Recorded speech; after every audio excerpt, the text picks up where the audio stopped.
Hello, everybody.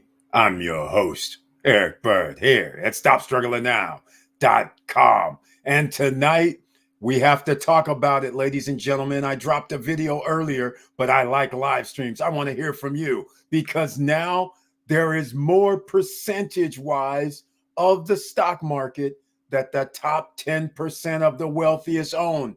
You knew this was coming. The total wipeout of the upper middle class is coming. I tried to tell you before I saw this number, but now you'll know the number, and we have to talk strategies, don't we? We have to talk about what we can do here because no waste of time, because time is of the essence. And welcome to the SSN Nation Money Making Monday live stream. Stop struggling now gear. Check. And please like, subscribe, and click the bell below so you get the latest updates. Now, let's get to it.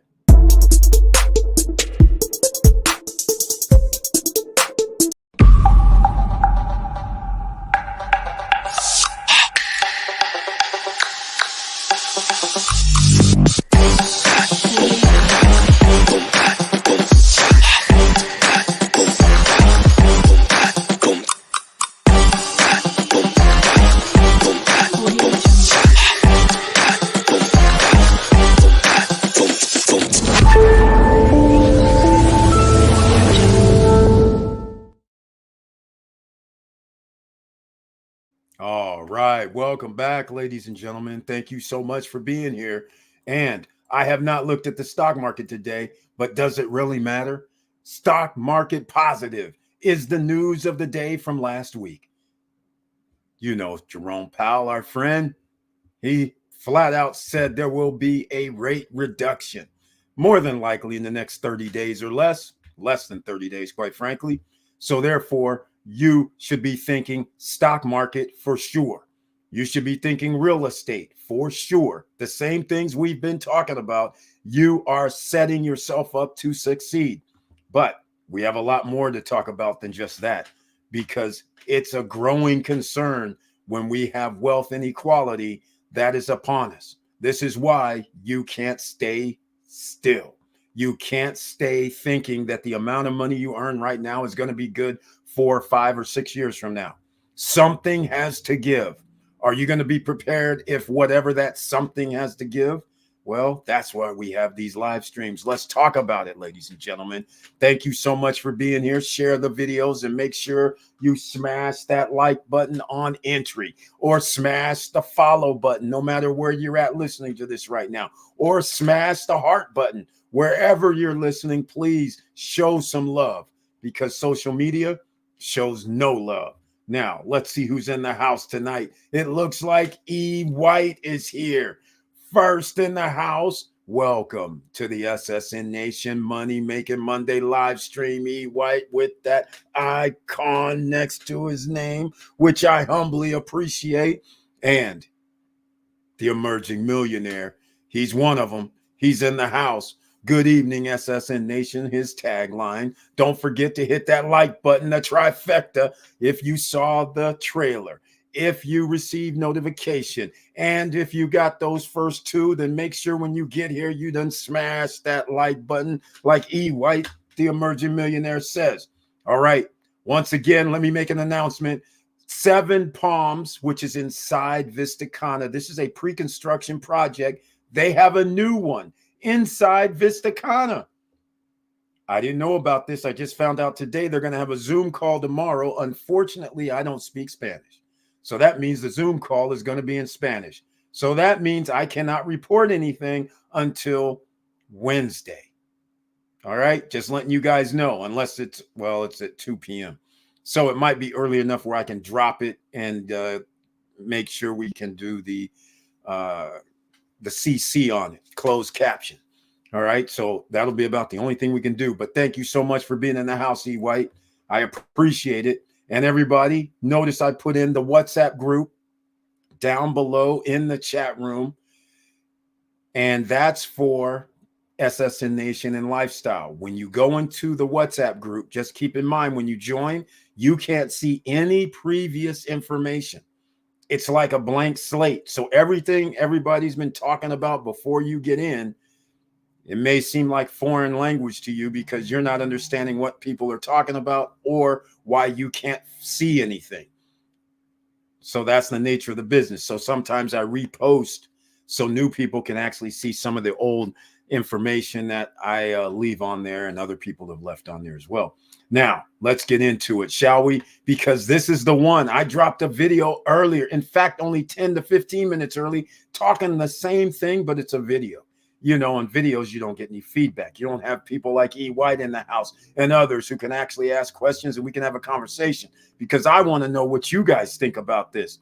It's very, very simple. I've been talking about this already. In case you're new here, watching us, finding us right now, even those on other social media platforms, all I can say is it's very, very dangerous what's going to happen over the next 3 years. Is there going to be a total meltdown of the system? Are we going back to another 2008, 9, 10, where the banks were whining, talking about, hey, man, we don't have any money because we took high risk, because all we had to do was just keep buying stuff because you guys give us low rates, and therefore we didn't care until we care because we don't have the same revenue or customers coming in? That's one of those things, ladies and gentlemen. You have to understand what's going on out here. A whole bunch of shenanigans, and they're taking your money, stealing it. Some people would say, what do you mean stealing? Some would say, I don't understand, Eric, by this language. Okay, let me give you an example.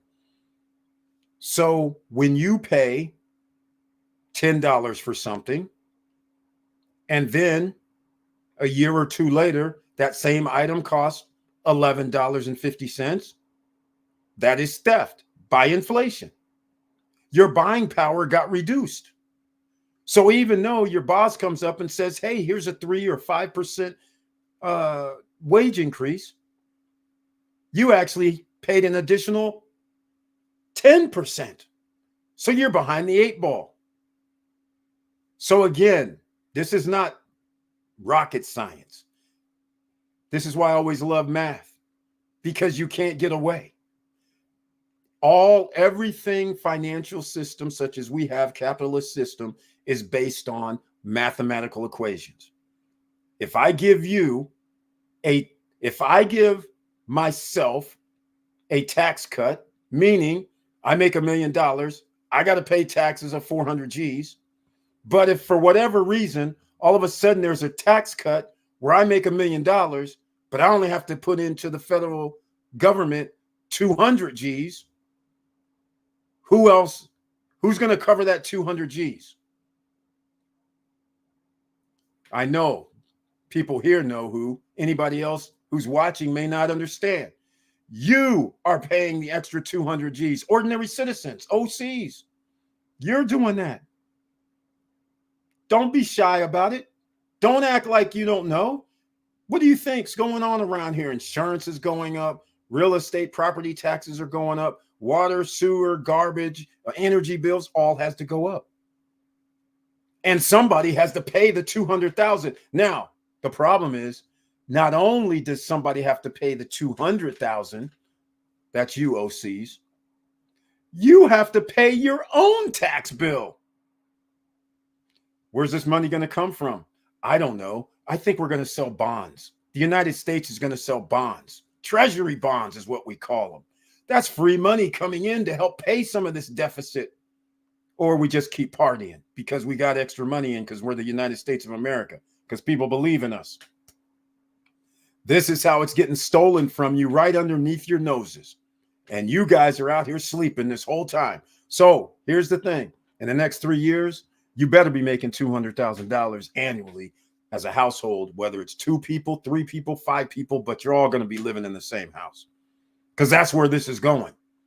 Because there has to be some sort of correction in society, right? And the only correction is going to be, here it is right here. Without further ado, let's get into it. Here it is right here. Here's the correction that's already been happening right under your noses. Right under your noses, as I suspected.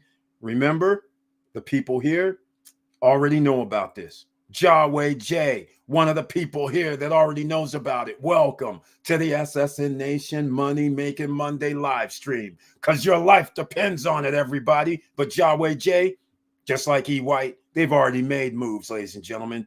Part of the equation already, because they are members of the channel and longtime listeners, which I appreciate. And welcome once again, Yahweh J, to the SSN Nation Money Making Monday live stream with that icon next to your name that I humbly appreciate. And he brings his tagline this evening. Hello, SSN Nation. Hope everyone is doing well. Received a notification, saw the trailer, and he did the trifecta. He done smashed that like button with the One Piece. Thank you so much for letting me know.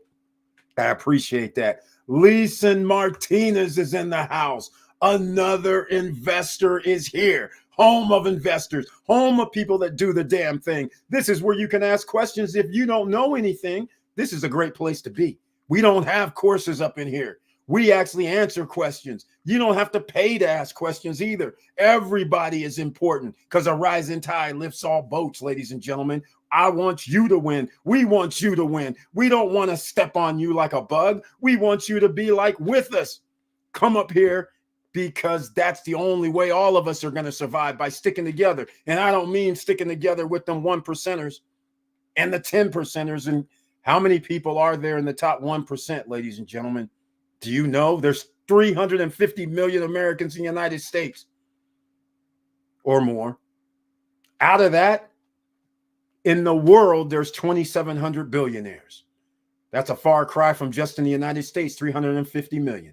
How many millionaires are there? 60 million. That's it. That's it, ladies and gentlemen. The rest of the world is fighting for the crumbs left over. The top 1% own 54% of the wealth in the world. You better get your piece of the pie because you're going to be squeezed out. E. White, Yahweh J, myself, and a whole bunch of other people, they said, let me get myself some business started. Let me get myself some real estate. Let me get myself some stocks. Let me get myself in the game, because if the big boys are doing this that make a lot of money, I better be damn well doing it. All right, let's get into it. Leeson Martinez, again, thank you so much for being here on the SSN Nation Money Making Monday live stream. And let's get into the tagline. Happy Monday, SSN Nation. Let's go. Let's grow. That's the exact same words that I love to hear. Let's do the damn thing up in here. I'm a little excited about this because this is exactly what I was waiting on. I told everybody the top 10% used to make 89%, own 89% of the stock market. Now look at what it is. This is disgusting. I was hoping people used that stimulus money. They were actually getting on board with the, stock market and trying to get some investments going.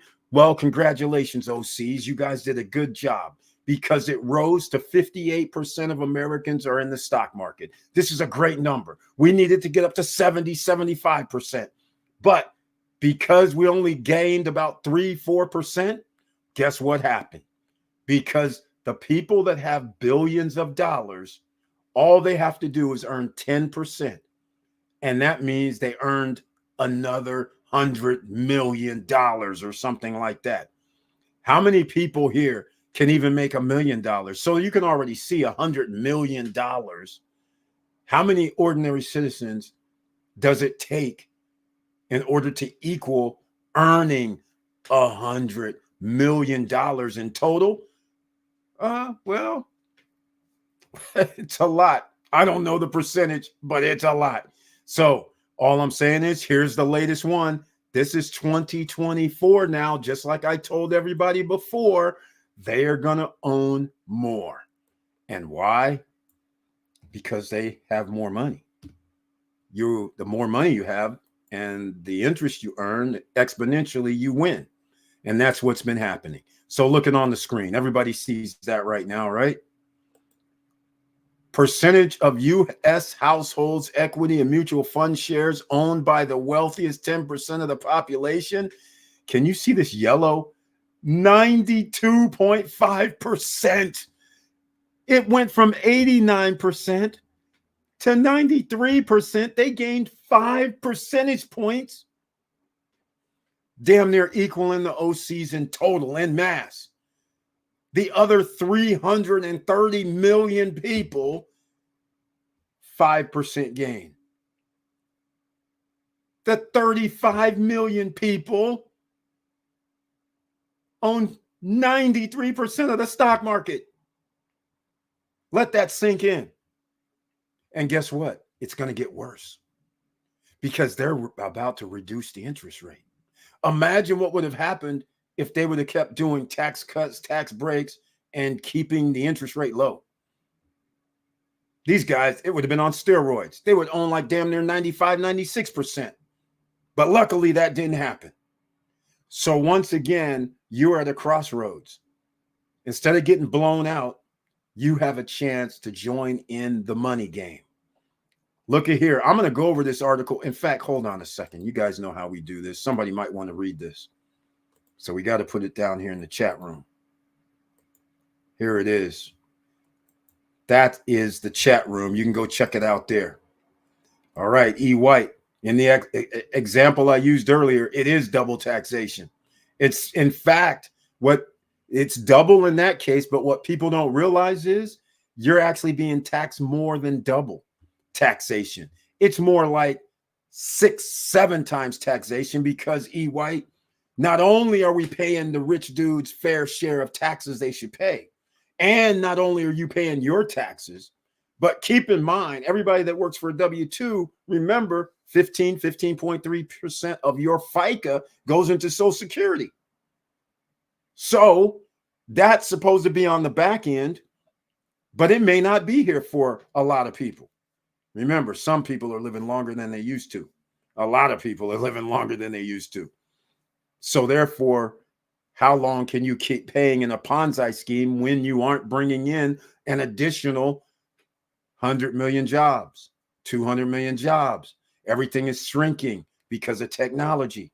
You need less people to do the same thing. So the other taxation is just like when you went down and got some gas. There's tax on gas. The other taxation is when you went to go get some food. There's tax on food. There's tax on you need a car registration. That's a tax. Property taxes going up. That's a tax. Insurance going up. That's a tax. Lack of insurance, that's a tax. Because if you have to come out of pocket, it costs you way more than the insurance costs. So think about this. From the time you're born with that Social Security number, you are a subsidiary of the United States of America, or England, or Germany, or Australia. Everybody has a government ID number. And you're all getting taxed. Some countries, 18%. Some countries, 23%. And I mean buying stuff at the store. Who's heard of this crazy stuff, right? You've been getting along well, United States citizens. You've been avoiding a lot of these 20% taxes just because I bought something at the store and they added 20, 18, 15, 25% taxes. You've also avoided getting paid. I'll give you a perfect example. Switzerland.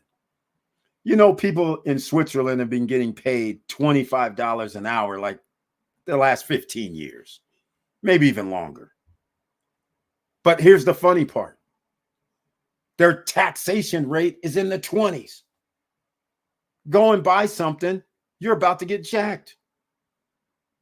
So there's a difference. So yeah, they get paid more. But so what? They get taxed more than us in the US. And that's why you need a business. Your business shields you from taxation like the rich guys. You need trust, TRUST. You need business so you can shield yourself from taxation, so you can get write-offs.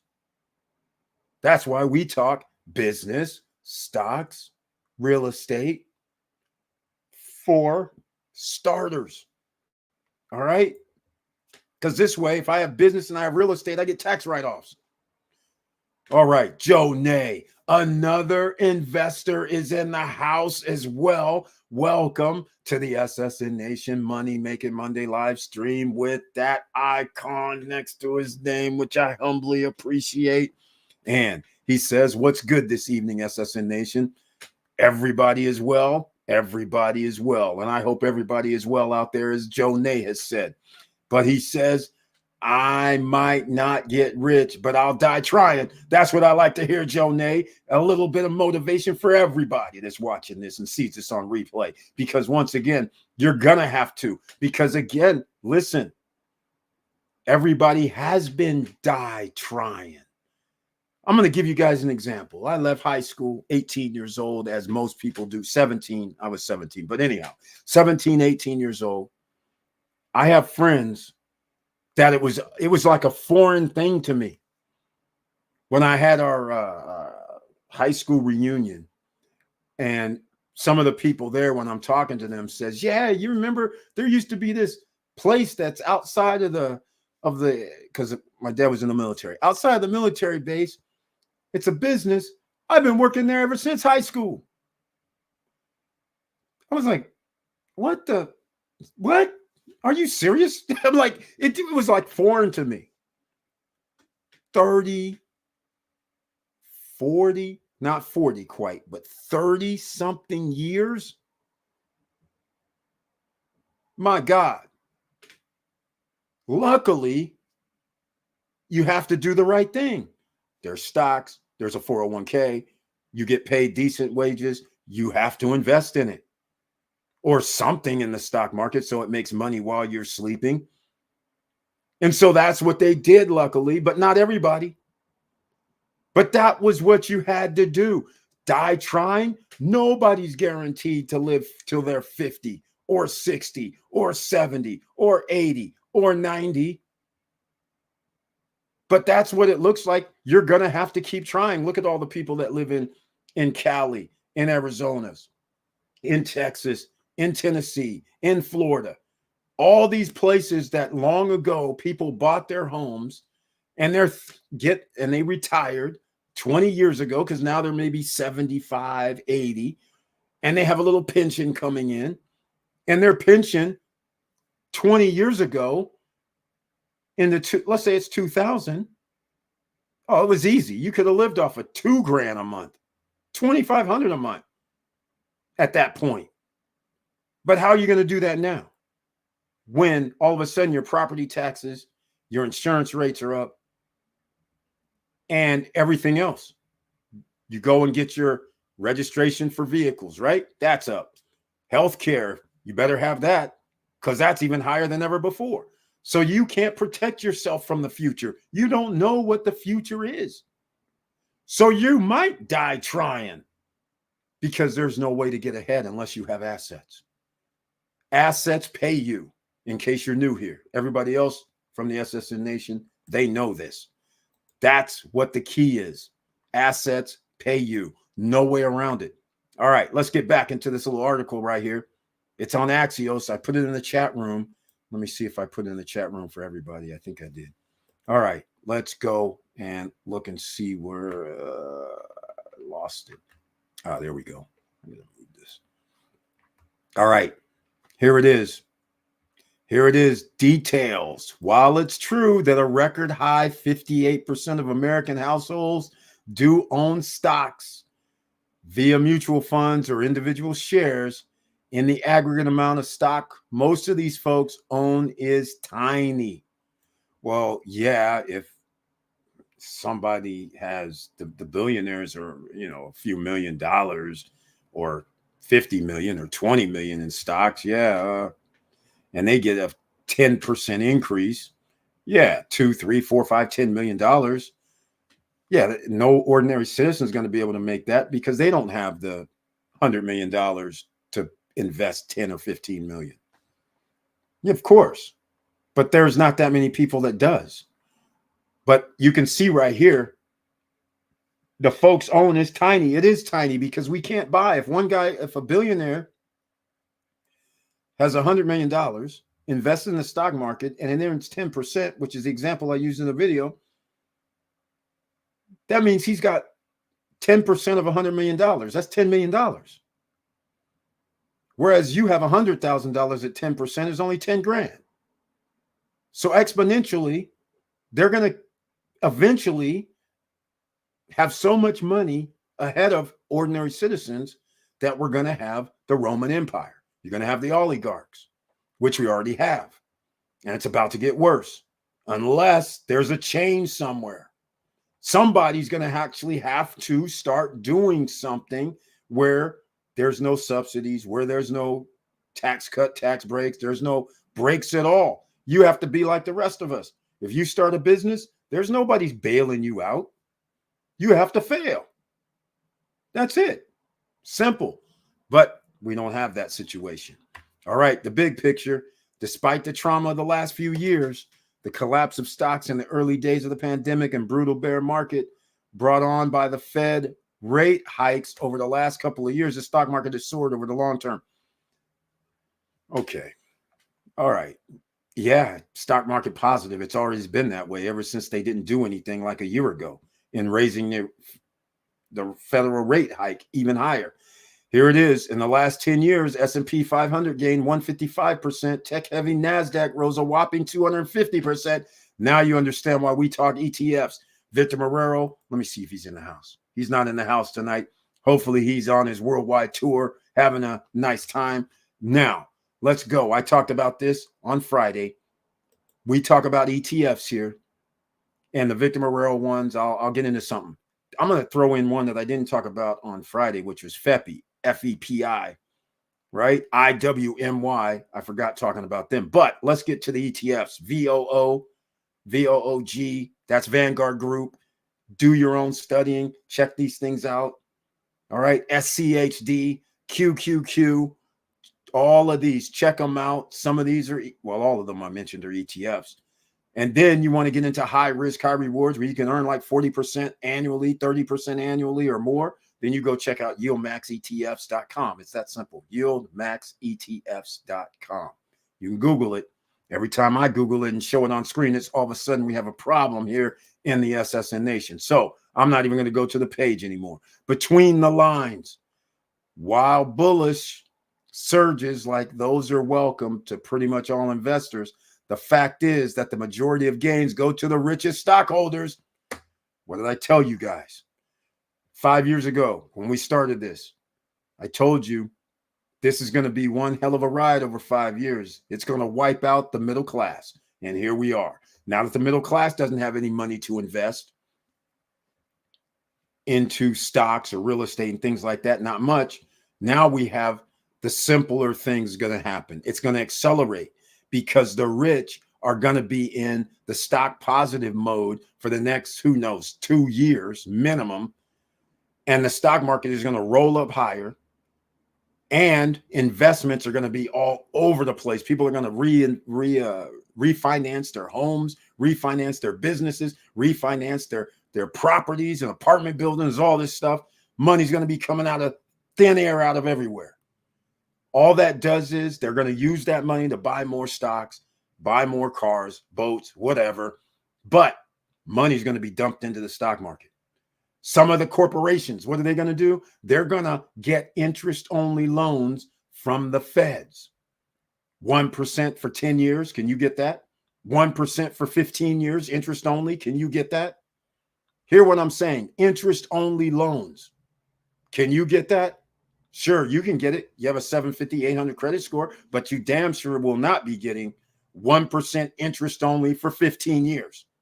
1% interest only for 10 years. That's reserved for, those very, very wealthy clients and business clients at that. You could do serious damage if you had loans like that. Hell, an ordinary citizen right now, if all of your credit cards that you had all of a sudden knocked on your door and said, hey, man, you're winning. All your credit cards are at 1% interest only for the next 10 years. And by the way, we're going to add $1 million combined to all your credit. Would you not be able to be very wealthy over the next 10 years? Because your ass would be down doing what they're doing, buying stocks. Because your stock, you'll be like, hey, man, this stock gets me 7%, 10% a year. All I got to pay is 1%. That means I get a 9% a year realization. Are you serious? You would be very, very happy. You'd be ecstatic. He'd be sitting there like, how long can I? Did he just say I can do this for? This is like 10 to 15 years we're making this money. And I can go out here now. I can borrow against those exact same assets that I just bought. Think about that. That's what's even worse. Think about that. You go out here and buy a house for $500,000. They give you a 1% note for 10 years, 15 years. And over the 10 or 15 years, the $500,000 house ends up being $1 million or 1.5. Who wouldn't sign up for all? How many homes can we buy? Wouldn't that be the next question? He'd be like, how many of these can we get? Because at the next 10 to 15 years, we're going to be rich. Come on now. We're going to be wealthy as hell if we can do that. Think about it, ladies and gentlemen. Some people have an advantage. So you're out here sweating, thinking you're working your ass off. You're going to die trying. Meanwhile, there's some other people that have a different system. Stock market booms primarily boost the wealth of households at the top of the wealth distribution. This is what I've been telling you guys. This is not anything that people shouldn't have known, but it is what it is.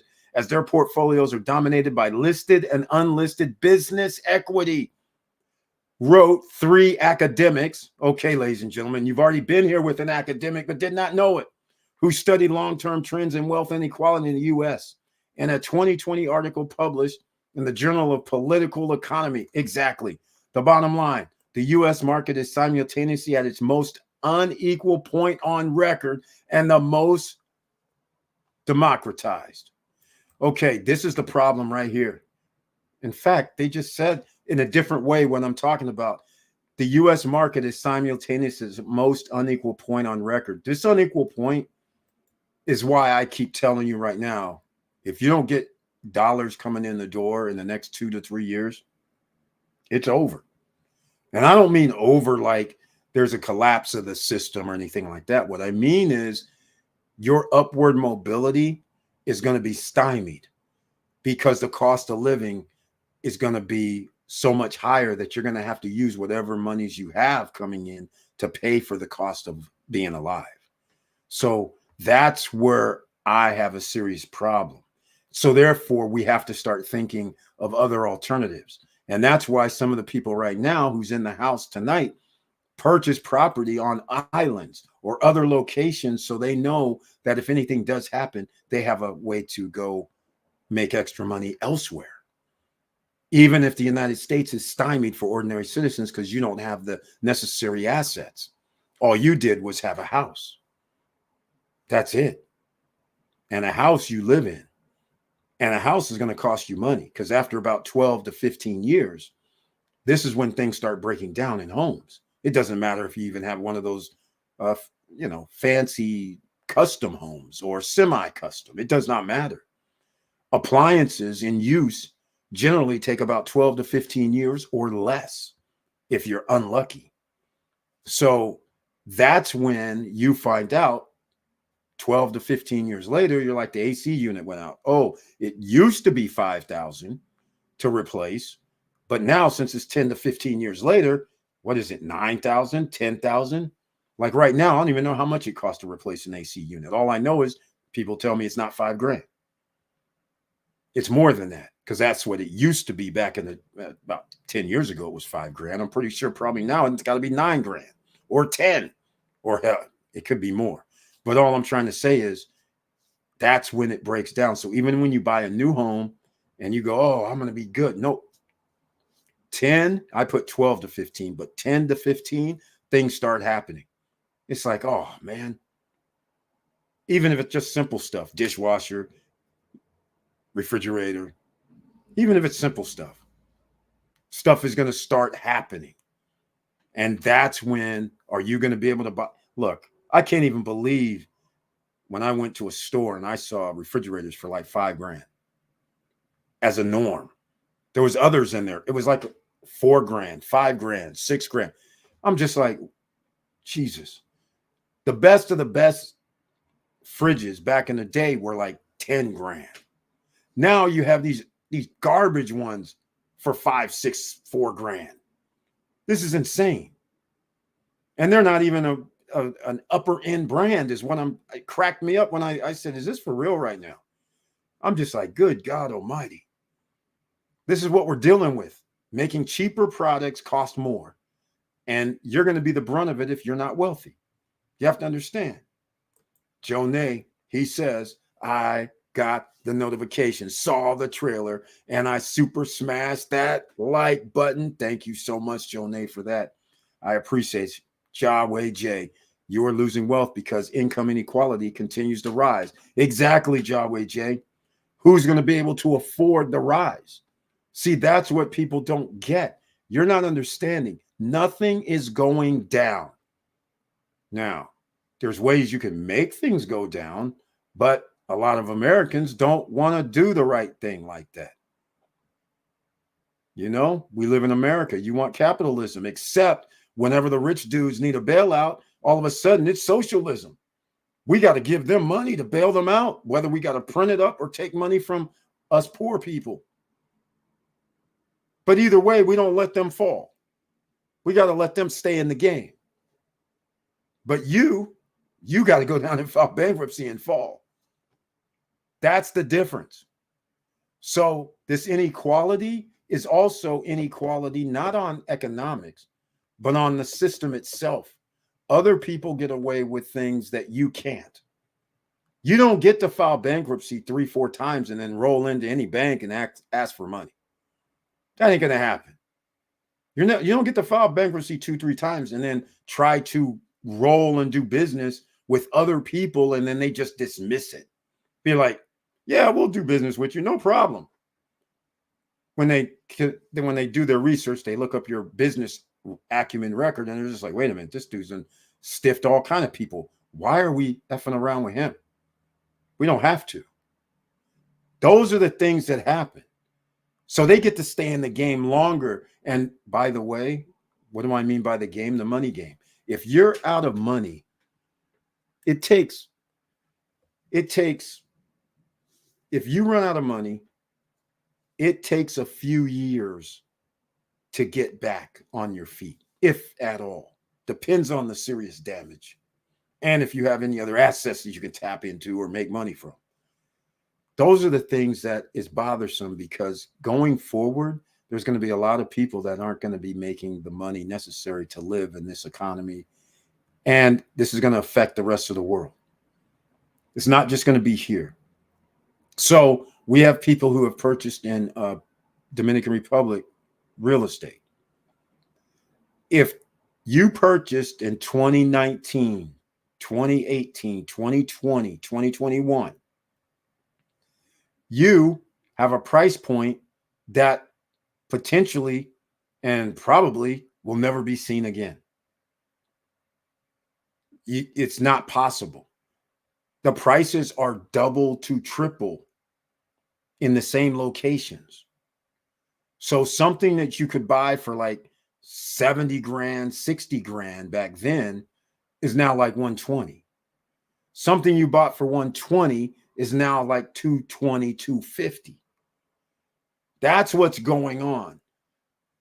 So they have an advantage over everybody else, unless you can somehow find something that meets in that same price range. They have an advantage. So now whoever buys now, they got to spend 250, 300, 200, depending on unit size, for the same thing somebody bought for half of what they paid. Who's going to have an advantage in the long run? You guys can figure it out. The person that paid the least amount.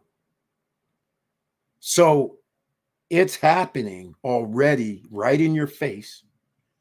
And there's nothing you can do about it other than do a scary thing. You're going to have to invest. All right. Thank you so much, Yahweh J, for this, because that's actually the situation. And until you get one side of the fence under control, then that means you can't get ordinary citizens under control. You're always going to be screwed. Because as long as they keep catering to the wealthy and letting them bypass the tax codes, letting them get tax cuts, tax breaks, so then ordinary citizens pay a portion of the tax revenue that's not coming in, then that means you're always under assault. There's no way to get around it. So if somebody says that you get a tax cut tax rate breaks, and it totals like, let's just say $300 million. All right. So if you say 300 million people work, right, that would be what, 1,000 each or something, right? No biggie. But what if only like 150 work or 120 work? Now who's going to cover these hundreds of millions of dollars of bills? 120,000, 110,000, 150,000. Because not all jobs are equal. Some people, I don't know the percentages, which I should look up, but some people just make a little more than minimum wage. So they won't even be taxed really. So a lot of people do not understand, if you don't make a lot, you don't get taxed a lot. But once you reach like 35, 40 grand and fall into this 45, 50 to $200,000 area, you're going to be paying for those deficits. So now you have to start breaking it down. How many people are in that range where when they file their taxes that they got to pay taxes, 20% or 15 or 18, whatever, you're in that range. So then there's less people in that range. So now all of a sudden that $300 million, maybe it's only for 50 million people. So now 8,000 a person, 9,000 a person that pays taxes between certain thresholds. You guys don't understand. That's inequality. You're paying for it, and you have to pay your own 20% or 18 or however you break down your taxes, depending on how much you make.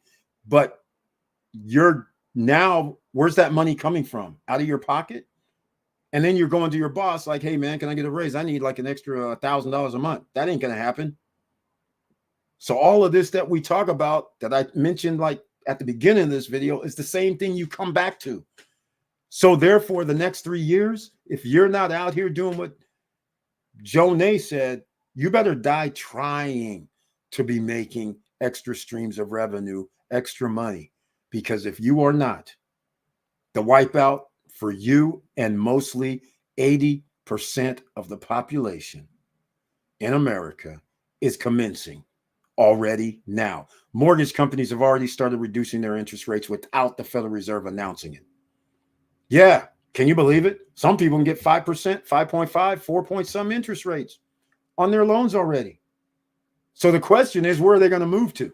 You're going to go to Florida, where you have high insurance rates now, or may not even be able to insure your house, high property tax rates now, because they got to make money from somewhere since they don't have state tax. Maybe they'll implement state tax finally. Who knows? But all I'm saying is, if they don't, then where are they going to get the money from? You own property there, it's coming from you. Let's call it what it is. You own cars there and got to register them, your registration is going up. Any way they can get additional money, they're going to do it. Because the next time one of them hurricanes rolls through, a lot of people will not be covered in Florida and in other states as well, too. So keep that in mind, ladies and gentlemen.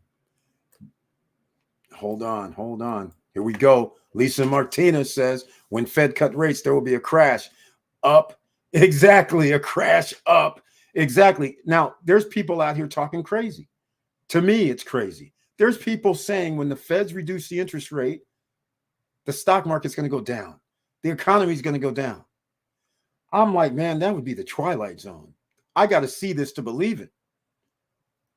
There is no time in history since the trickle-down economics came into play that when they reduced the interest rates, that the rich people benefited, and so did ordinary citizens, because home prices jumped, stock market jumped. There is no time that when you started doing reduced interest rates, that homes went down, stock market went down. No time in history since the 80s, that is. So no time between 1980 and 2021 or 2.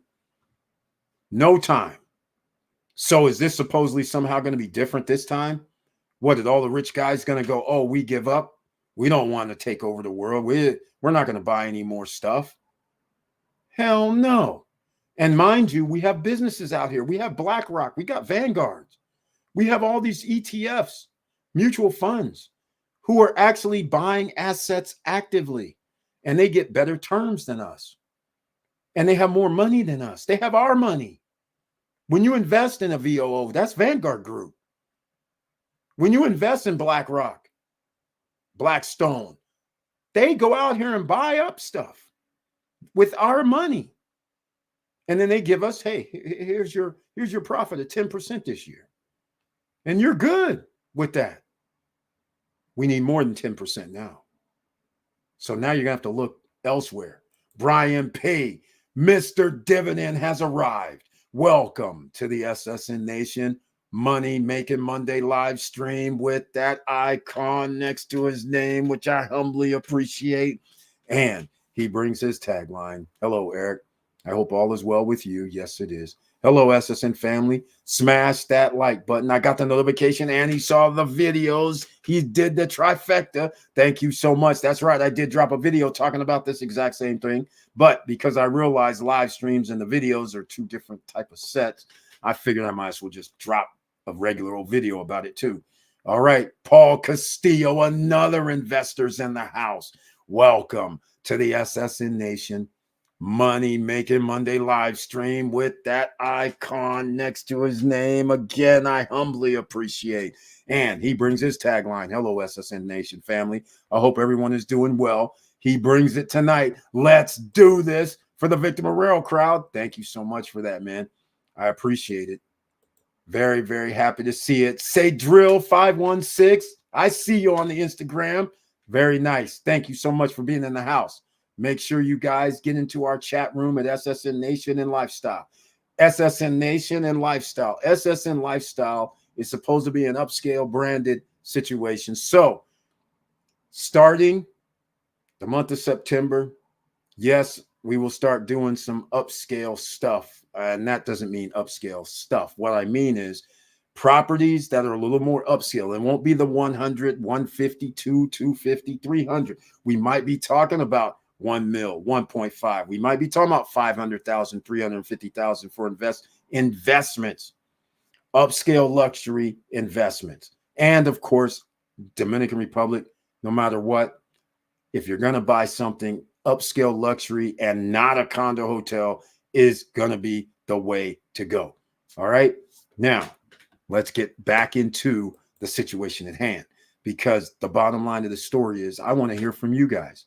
Speaking of that, Leeson already says crash up, but let's see if there's anybody here that can tell us if they believe, because there are analysts and everything. I mean, there's people that study this for a living. They're saying if they cut rates that the stock market could come down and other stuff could drop. Who believes that? Do you think this is possible?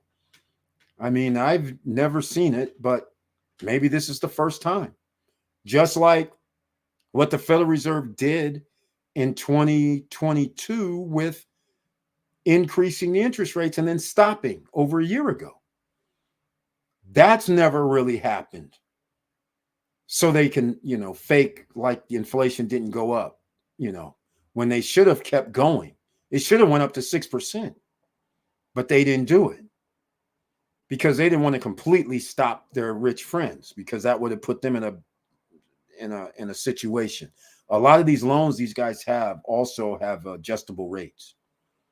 So that's the other thing. So can you imagine your adjustable rate goes up to 3-4%, but the things you purchased and bought for investment gets 3%, 4%. You were safe with those millions of dollars before, but as soon as they equal 3-4%, now all of a sudden you're paying out of pocket. That's no fun. So that's why I believe they stopped. And I'm not going to change my mind on that, because this is how these guys operate. They do short margins. What do I mean by that? Go and find a business in a place like California, New York, hell, even Florida, it doesn't matter. You can go look for businesses or property and you'll see cap rate of 5%, cap rate of 3%, cap rate. I'm just like, that only works if I have an interest or I pay cash maybe. But why am I going to pay cash when I can earn more on the stock market? I mean, we can easily just buy the stock ET and get 7.5 or 7.8% interest. And hell, we can even buy a bond somewhere for 5%. This is crazy annually. So when somebody says I got a low cap rate, the only people that can take advantage are the wealthy corporations, because they go, hey, man, give me an interest only for like 1 or 2%. This cap rate's 5%. So we clear 3% on millions of dollars, 3% on millions of dollars. Let's just say $10 million, 300 G's a year. Thank you very much. We'll take it for doing nothing, an arbitrage. So this is why you have to be in the game. The game is rigged. The money game is rigged, and it's not in your favor. Just keep that in mind. You're going to have to turn it into your favor. And sometimes you have to start thinking like the big boys. Maybe you do investing outside of the US. All right. Okay. Think about it. All right. So let me know if anybody thinks if the stock price, if the interest rates, the Federal Reserve interest rate goes down, do you see a stock market declining? Do you see home prices declining? I mean, what's going to decline is what I want to know, because that's not, it's always stock market positive and home positive whenever they reduce interest rates. Mortgage rates will quickly be back. You know what? The more I think about it, 0.5% is, I think, really on the table here. And I think mortgage rates by the end of the year are going to be in the upper 3.9 or something. 3.9 mean people are going to be out here buying. How do we know this? It's very simple.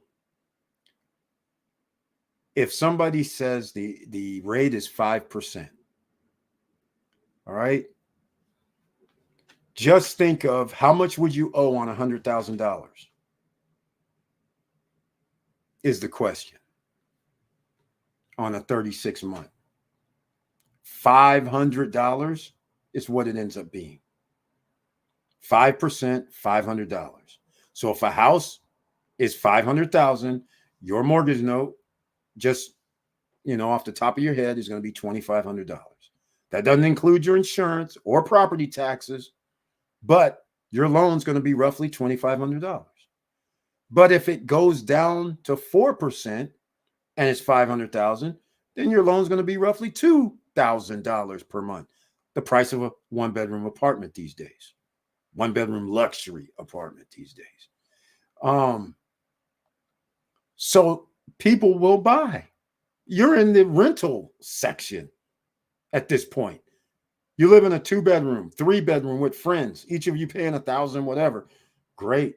But the point of the matter is, for an extra $1,000, now you can buy your house. So why wouldn't people jump to the house? That's exactly the point. They will. Why wouldn't people refinance to get a lower interest rate for all those people that bought at 6.5% or 6.8 or 7%, and now all of a sudden they can refi for 4%? That's going to happen. Some people are going to take money out. What are they going to do with that money? Oh, you know what? I can take out $150,000, $200,000. Let me go buy another house or an apartment building or a duplex. That's what's going to motivate people, and the prices are going to go up because now other people have money. Remember, homes went up like 40%. All right, before all this happened. So there's a lot of equity sitting there for people to tap into. And they're going to be able to tap into it not once, but twice. What do I mean by this twice? Is because imagine you buying a house for $300,000 and it's now worth $600,000, $550,000. The price, your loan, let's say, is what, 4.5, 5.5? What happens when the loan gets under whatever your interest rate is? You're going to refi. Whether you take out some money or not, you're probably going to be eligible because a lot of places allow you to take out more than 100%. So you might be able to just go, hey, I just want to refi so I can take money out. I got $200,000 or $300,000 of equity here. And with all them bullets, you better not be out here buying liabilities. You better be buying assets that pay you. Or there's no option. This gold, silver stuff, I'm just going to say it again like I said it on Friday. You should have a little bit of gold and silver. The banks all over the world, they're buying gold, which is a sign you probably should buy some gold or silver, right? They're buying gold like all over. I mean, it's getting out of control. There's a reason. Gold is always a commodity. The only problem with gold and silver is you have to transfer it back into fiat currency. And also, you don't earn anything while it's sitting there. So by not earning anything while it's not sitting there and breaking even is not even a fair exchange. So what do I mean by this is whatever you can, all the precious metals generally run on whatever the inflation rate kind of is. So if like I said, 4, almost 3.5 years ago, we had the Silver Stacker Challenge. All I can remember is because we did silver, it was $13.50 for 10 ounces. So it came to $13.50, $135 from APMEX. What the premium was, I don't remember, but there's a premium. So the silver might have been $12, but they added a premium of $1.50 per ounce. So, but the point is, that's how much it costs. All right. And we had a lucky winner too. But the point is, here it is, almost 3.5 years later, it went up to, I believe it's $29. That's it. And some people would say, well, what do you mean that's it? That's more than doubled your money. Right. But it goes with inflation. So when you go in and get it for, well, you're not going to get $29. They're going to want to pay a little less so they can make more money. But let's just keep it as it is, $29. The problem is what you could buy for the $135, it now costs you $290. That's the problem. You just stayed even. So now you exchange it back into fiat, but the reality of the situation is it's worth the same buying power, if not a little less, depending on what we're talking about. So you're not ahead. It does you no good. So in other words, that's why I'm not one of those big proponents about going out of here wasting tens of thousands of dollars on gold and silver and all that, because you need something that gives you money on a weekly, quarterly, monthly, semi-annually, annually basis, because you can't stay ahead.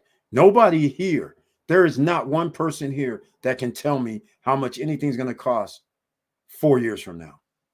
Nobody can do that. You can guess, but you're going to be wrong, because nobody would have guessed the gas prices.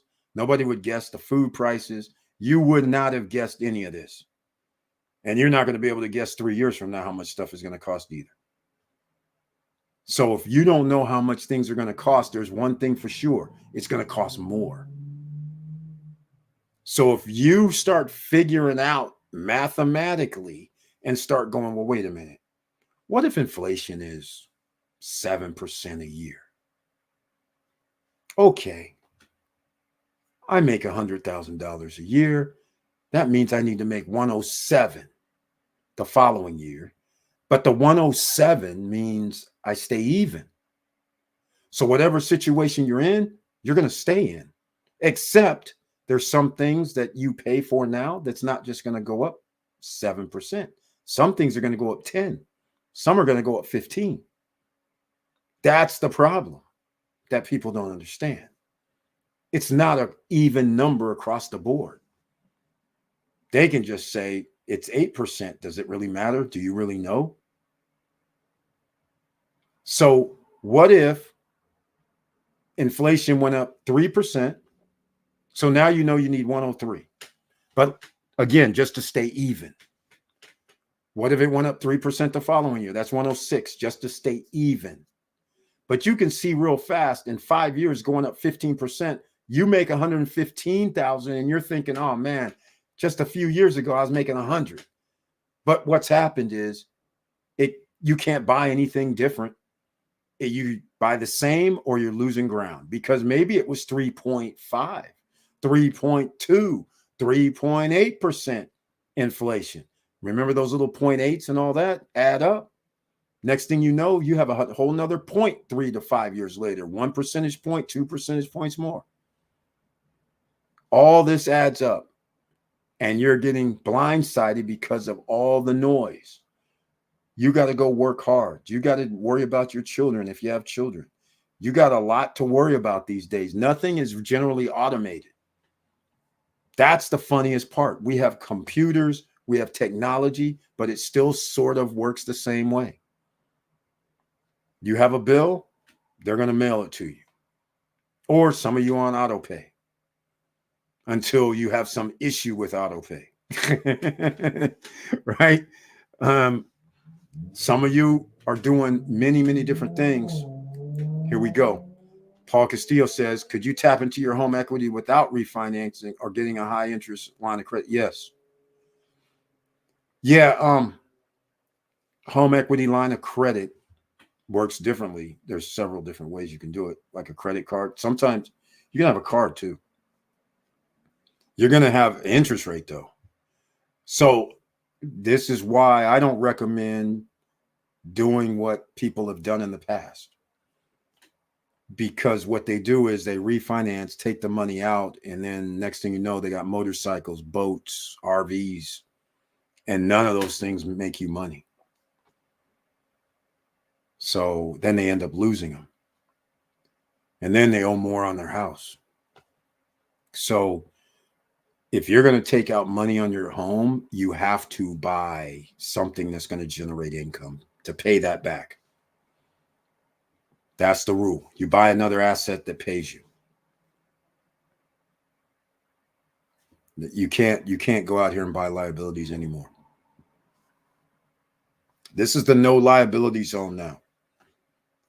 Forget all the fancy cars. Yes, we like cars. We like clothes. We like jewelry. We like shoes. We like whatever.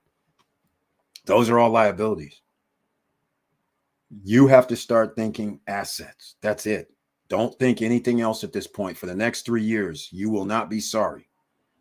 So if the stock market or anything goes down, that'd be lovely. Quite frankly, that'd be so awesome.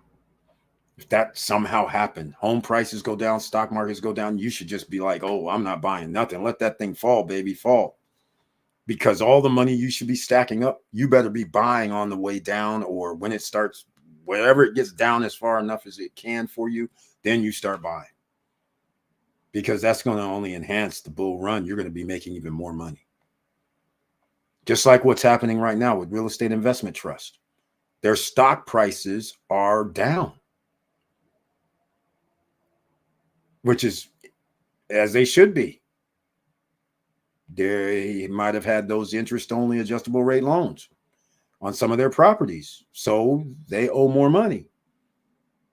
They still have to give out 90% of the profits, but the profits are whatever, and they dedicated to giving you 20 cents or 25 cents per share or $1, whatever the case may be. So therefore,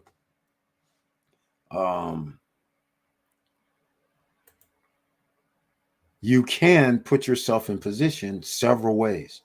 Now, obviously, we want you to buy shares of stock now, but if there's stocks going down and you believe in them, then you should dollar cost average down. I hate dollar cost averaging up, because dollar cost averaging up is like buying a $5 stock, then it goes up to $8, and then you buy some more of it, and now your dollar cost average goes from $5 to $8 or $7, whatever the case may be. And then it goes up to 12, and then you're buying more at 12. Now your dollar cost average is at 8 or 9. I mean, you're dragging it up the way with you, That's what happens with gold and silver as well.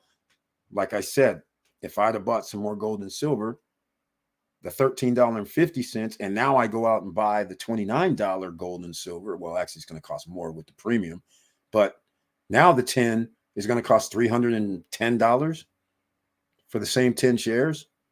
So when you do 135 and 310, that's a big difference. That's what is that? Almost $175. So that's 85. Yeah. So now you just increase your dollar cost average to over like $20, $21. So what's the point? So that's why you want assets that pay you. So then that way, whether they go up or down, as long as they keep paying you some money every month, you can ride the wave. You can sit just like right now, the real estate investment trust, their stock prices have tanked a bit. But I'm waiting to see when they call on the feds, call up and say, hey, guys, the party has started. Refinance. Here's your interest only.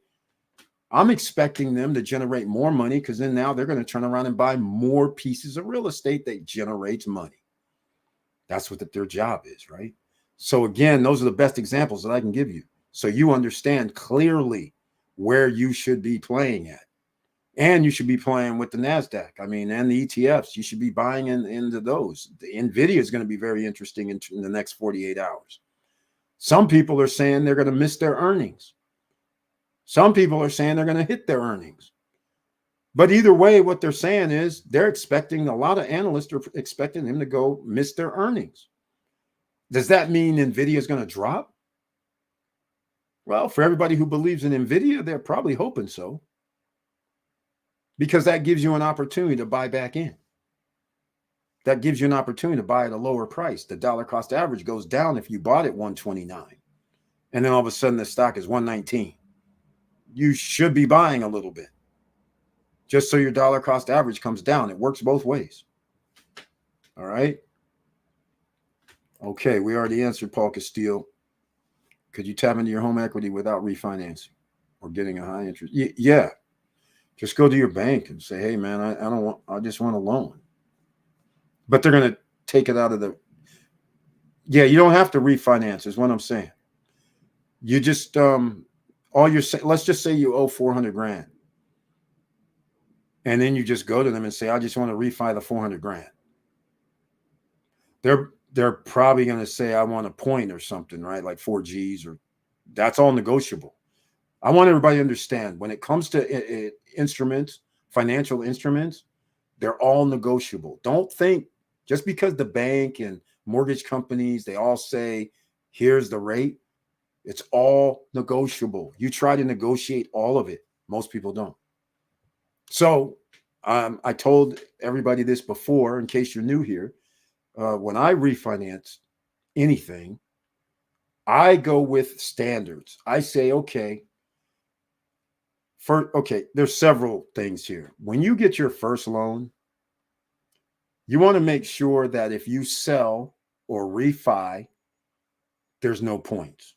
So that's the first negotiation, all right, amongst the original negotiation on your first loan, right? You negotiate all that. You don't have to settle for what the mortgage company says. You got to go, hey, man, I'm going to look around. I got to go with somebody else. This is what I need. And if you can't deliver that, then I can't do business with you. That's how I operate when we talk about these things. So first thing is your first loan. No points if I refinance, no penalties. All right. That's standard usually. But nonetheless, if I sell, refi, do anything, the previous mortgage lenders do not get any points. Case closed. The new guys, minimize my points that I pay for the refi, but it's mandatory. No penalties for paying it off early. No penalties for refining that refi. Now, a lot of people would say, okay, well, how much does that save me? Well, it depends. It could be $3,000 or it could be $7 to $10,000 that you're now not going to have to pay interest on, which actually makes it more than $7 to $10,000. So these are the little tricks that ordinary citizens don't even think about. They just go to the bank. The bank says, oh, man, I'll cut you a check for 200 Gs. Or you just want to refi. So I'm just going to give you this nice little 4.5% refi. And but on the back end, it'll say things like when you sell or prepay early, there's points. Points is 1 point is 1%, 2 points 2%.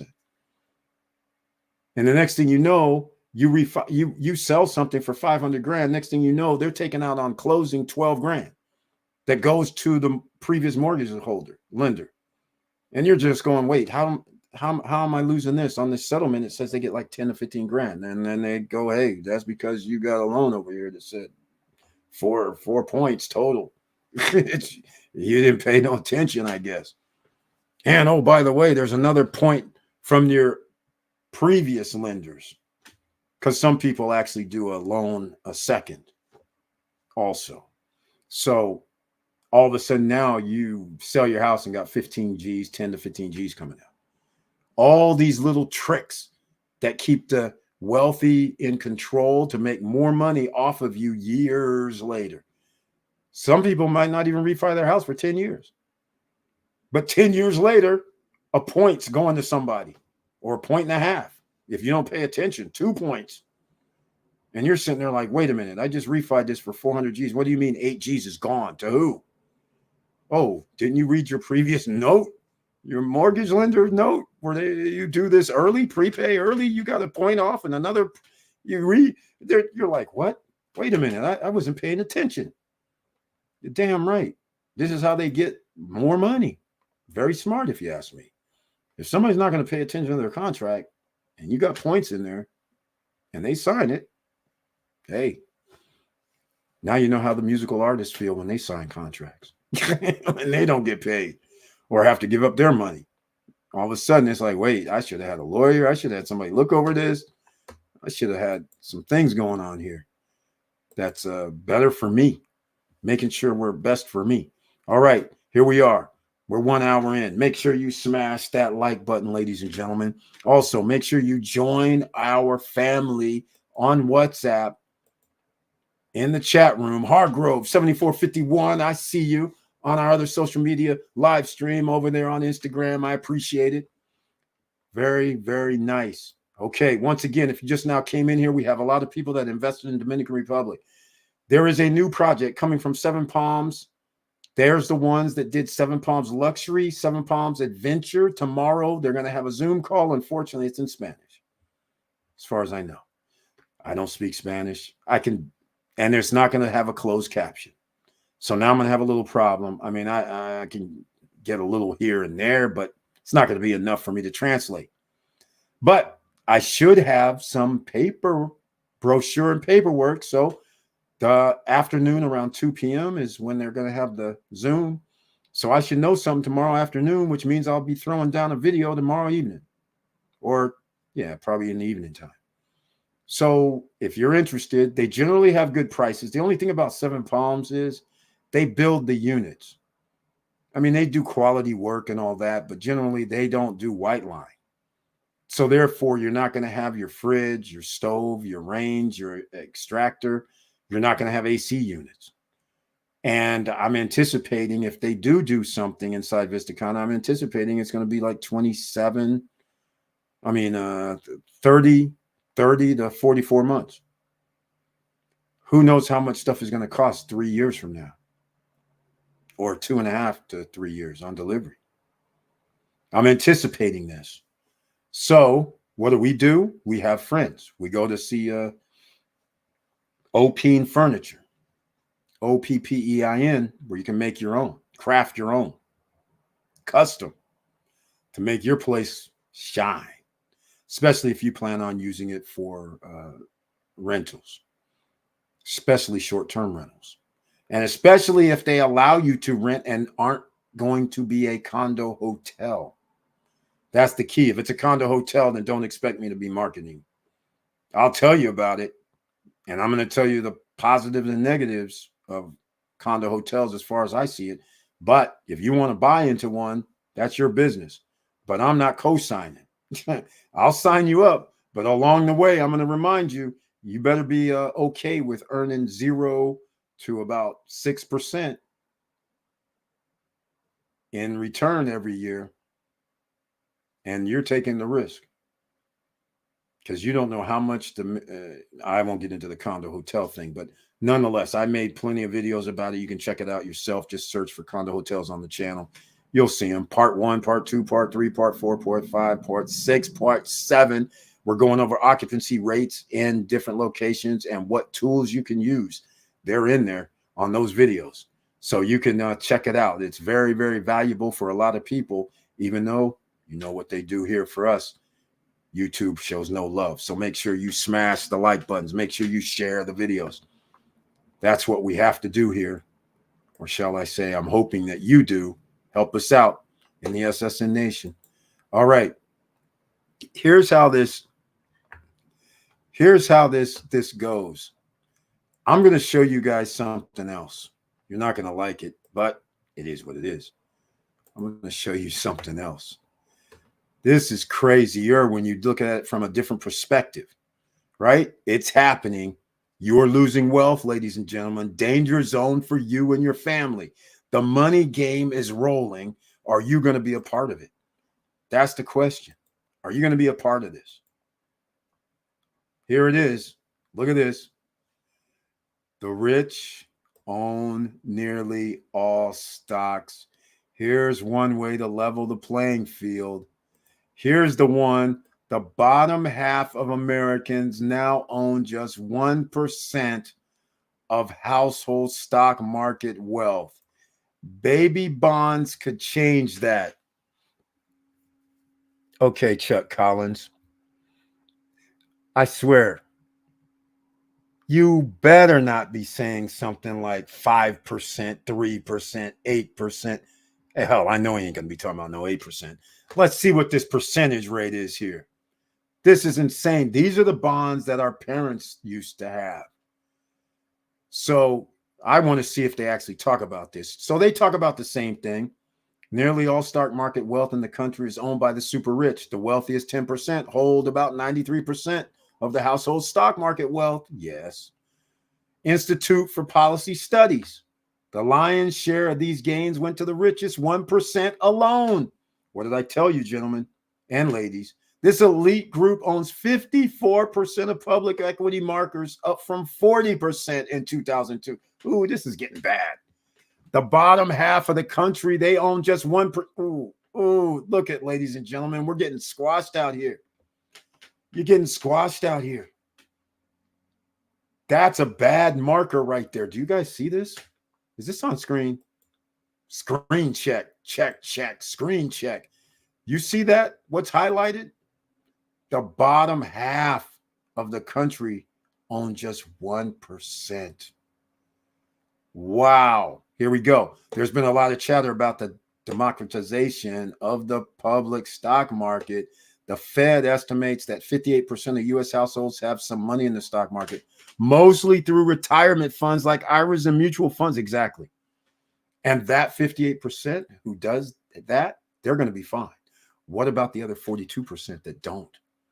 What are they running on? Did they buy real estate? Did they buy a business or something? Because otherwise, you got to work.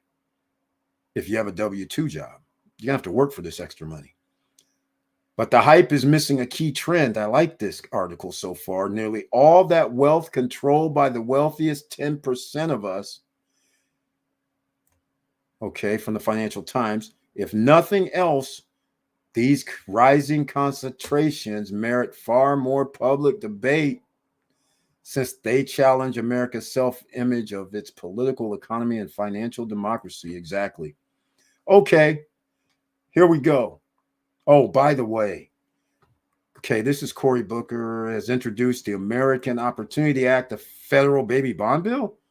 Under this proposal, children would be provided with 1,000 savings account at birth with an annual contribution up to $2,000 depending on family income. Oh my God. Yes. Reverse Social Security. I love it. I love it. I actually love this. I like it. I shouldn't say love. I like it. Let me think about it economically. I'll talk about this on Wednesday. I like this.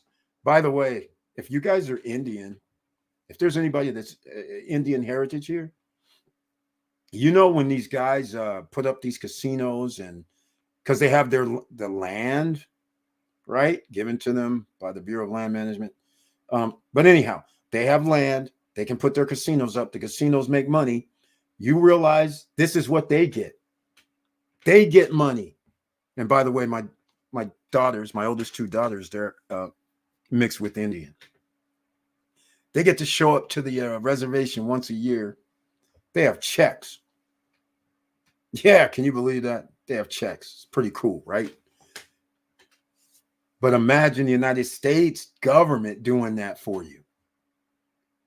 I like it. That's better than the old bond nonsense. Now, the question, though, is what is the interest rate? Because 3 to 5%, that's just defeating the purpose, because that's just going to be covered over with inflation. All right. The good news, at the age of 18, the proceeds of these accounts would become available to recipients for educational expenses, purchasing a home, or making investments that provide for long-term returns. Oh, for example, those funds could be invested in mutual funds, retirement funds, to increase the nest eggs for non-wealthy individuals. Okay, I like this. Who's going to fund it? You're going to tell me, right? The dudes that make $400,000 to $500,000, they're going to be taxed more so they can fund it. And the guys doing the $100 million or more worth of assets, you're going to take 25% of that unrealized capital gains tax, and you're going to throw some of that under here. Is that what you're saying? Because if that's what you're saying, I like it. I really like it. Because now you guys understand this is a circle. So starting in 18 years after that time, these little baby bondholders could have, I don't know, they could, 18 years is 36,000. So they could have, like, if you contribute the most, I guess you can have 36,000 in there. That's not a lot. But if it's earning well, I don't know what it's going to earn, though. 5% ain't going to be a lot either. But hey, 5% on 2,000 or whatever every year, I guess. What is that? That's nothing. Is that $100? $100. Does it compound, though? That's the question. But anyhow, let's just say they do this. That means somebody could have 36,000 plus in their account. Could. So now those people will probably throw some of that into, you guessed it, stock markets or other type of investments, right? It's not enough in my opinion, but I'm just saying that's a start. For example, those funds could be in, okay. A number of states like Connecticut and a few cities like DC are already creating baby bond programs. Others have introduced legislation to create them. So it's like the old bond situation with the United States, aimed at reducing states' racial wealth divide and boosting the wealth. Oh, I liked it. Connecticut began depositing $3,200 into a trust in the name of each baby born into a household eligible for Medicaid. Oh, I thought that was going to be for everybody, but I like it. The program is known for the acronym Husky after the popular state college mascot. I like it. I like it. Recipients will be able to redeem that capital between ages 18 and 30 if they remain Connecticut residents. Oh, they're making sure they keep their people in their state as well. Oh, man, this could go bonkers. I love this. The Husky bonds are projected to grow to between 10 and 24,000 in value. Okay, that's not going to be enough. Depending on when they are withdrawn, the funds will be tax exempt to the beneficiaries and available for investments such as higher education, job training, home ownership, small business startups. Other states that have introduced baby bond legislations are seriously considered and include California, blah, blah, blah. Okay, this is good. Chuck Collins commentary. This is good. Learning about the baby bonds, which I didn't even know anything about because my parents had bonds for me. Now, they only earn like 3%, I think it was. It's like minor. It was real minor. They had these things for 10 years, and it only goes up like $50 or something. So we will see. Could you tap into your home equity without refinancing? Yes. Or getting a high interest line of credit. Well, the other part about that high interest line of credit, I forgot to address that part. You may not be able. You should be able to avoid the high interest credit line. You should be able to. You should have something. Well, who knows what they're doing these days, but you should have something that's going to be a lower price point, a lower percentage for a shorter time frame. But it all depends how you're going to pay it back. That's what I'm saying.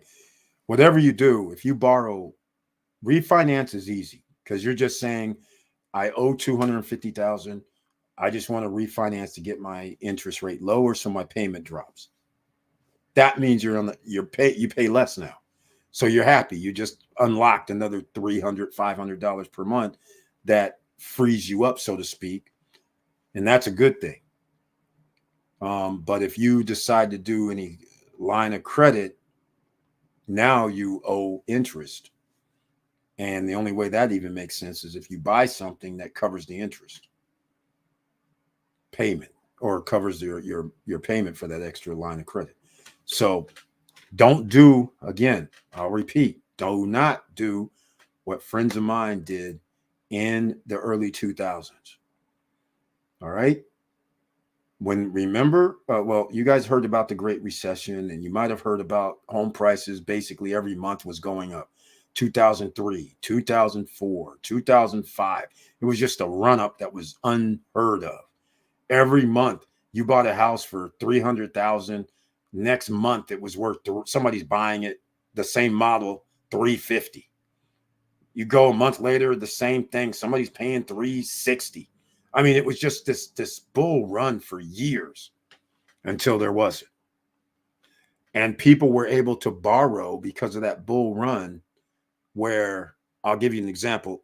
My house at the time, another location in Antelope was, it was even $213,000. All right. By the time 2005 or 6 rolled around, you could refi my same house for over $400,000. It was insane. It was insane. It was crazy. It was so ridiculous. And so my neighbors, they're all out buying just what I told you guys. You know, what was the craze back then was RVs, because they were relatively cheap, and motorcycles, because it was the chopper shows were on TV. So everybody was now a Harley rider or a motorcycle rider. It was a craze. So people were overpaying for motorcycles, ridiculous stuff, 30 grand, 25 to 35 grand for these custom bikes and stuff, or more. And that type of thing, because they didn't have nothing to worry about. Because for 3 years, you could refi. And then I'll give you an example. I'll use my house again. $213,000 when I bought my house. I could have refied when it was 300. And kept the 70, 80, what was that, 80, 90 grand, roughly? Yeah, go out and buy your freaking Harleys or custom choppers, 30 grand, because you want to be in the club. You still got 60 grand left. So what do? They go down and buy a little boat that can go on the river for about 25 grand. And then go out and get some clothes and stuff, and it's already burnt off. But now they owe 300 grand, increase their payment, no problem. Why was it no problem? Because another year later, they could refi that for 360 grand and tap into another $60,000. So now people had money again, but it wasn't from them making money. So when their price of their home starts dropping, but they owe more, what did people do? They started walking away. But at the same time they're walking away, now they don't have the money to maintain all them toys they bought. And now they have to get rid of the toys. Or some of them actually got loans on the toys, because instead of putting down and buying it free and clear, they said, oh, all you want is 3 grand here, 3 grand. I got 100 grand sitting in my pocket. So here's 3 grand here. Here's 3 grand for that. I'll make monthly payments. Then they lost those on for repossessions. So here we are again with the same potential hazards because people do not understand history. So, lesson tonight. It's a money game. You're going to have to play. If you're in a capitalist system, you have no option. You can't run and hide. You can't do anything. You're going to have to figure it out. There's no way around it. And you want to set yourself up with the best case scenarios. The best case scenarios is about to go away. If you can find even a tiny home, if you can find some place that is low cost to maintain and you can actually buy it, even if it's a liability, you should buy it. And as long as it's a low cost, what do I mean by this? I mean, like if you could actually find something for 50,000, 60, 75,000, and it's like a little tiny home that doesn't cost you much to maintain and you can buy this thing and doesn't cost you much.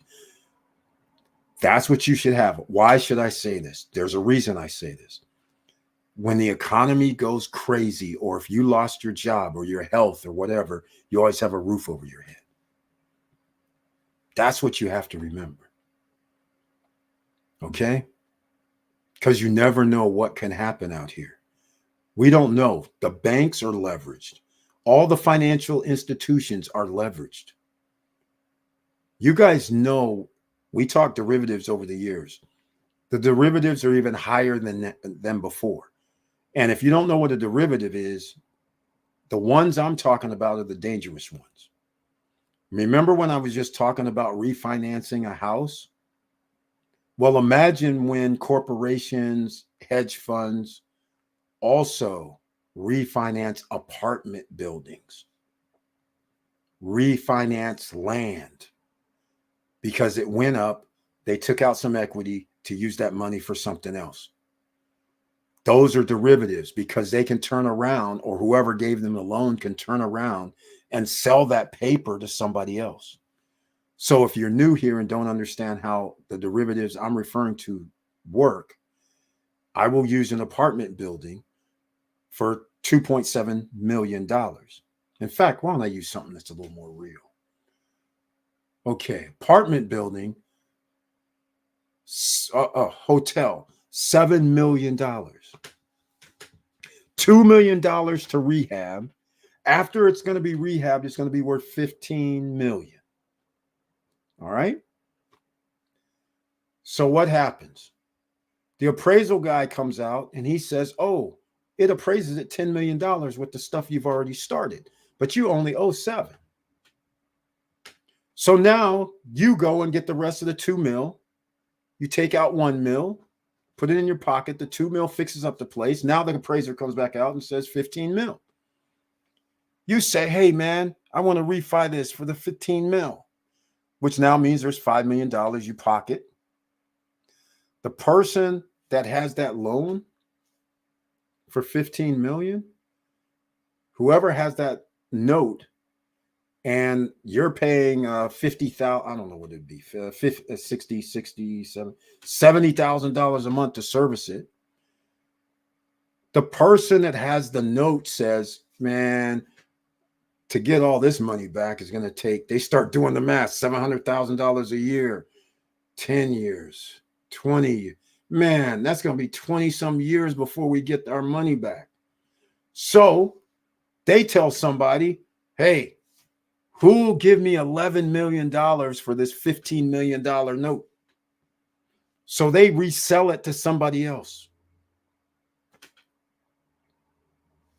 So this is the type of stuff that keeps going. And then people can do all kinds of things too, because then you can turn it into, hey, I bought the note. I'm a real estate investment trust person, and I'm going to put it out there on the market where people are going to receive some of the profits, but they're going to actually put money into our real estate investment trust. So we have money coming in.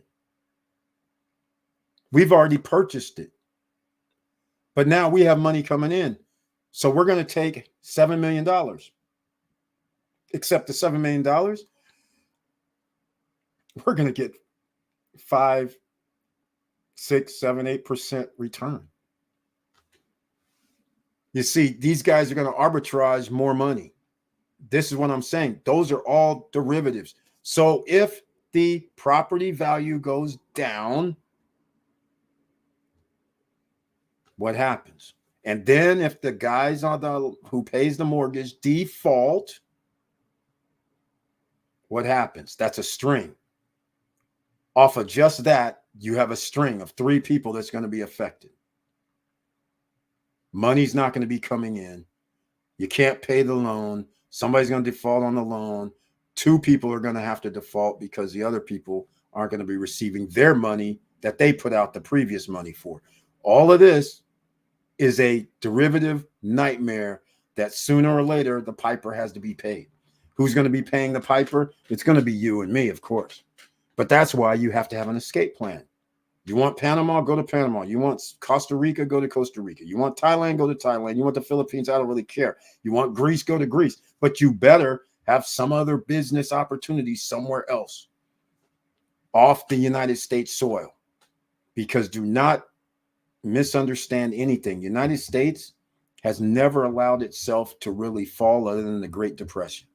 The Great Depression wasn't what America is now. America now is a military industrial complex. And remember, do your history. When Russia fell, when they were a military industrial complex, they couldn't afford to have all that military equipment. So their people were living like poor. Communism means you all go to the store and whatever's left over, here's your bread, here's your grain, and see you later. Here's some water. I mean, it's crazy. So America hasn't fallen down in almost 100 years in the capitalist system. They've avoided it because of the Federal Reserve and central banks and the loans and all this making money out of thin air. Making money out of thin air in itself is a problem. So just keep all this in mind, ladies and gentlemen. I'm trying to sound the alarm best I can because things don't lie. I've already told people for the last month and a half, you're going to have to make $200,000 or more in 3 years. After that, all bets are off. And the reason I say that is because if you don't have a way to make more money, imagine it, you might need 250,000. And oh, by the way, people that on average have an average household income of 248,000, that is what they are saying is the average number that they're going to feel comfortable. So people who are making 150, 200,000, 250, 300,000, they in a survey are saying, I think 250. It's on average. They some people said 225, some said 200, some said 300.